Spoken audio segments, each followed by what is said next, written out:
Assalamualaikum bosku. Kembali lagi bersama channel Dunia Petualang. Kali ini kita akan menjerat burung tikusan merah di persawahan, guys.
Pastikan hujannya, guys.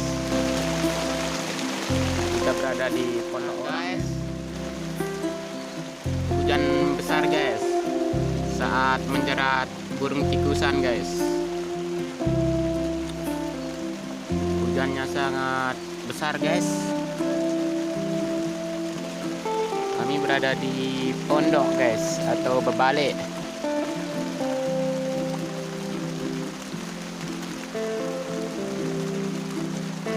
Nanti saat hujan telah selesai, kita akan menjerat lagi, guys. Suara geruk, guys, sangat besar.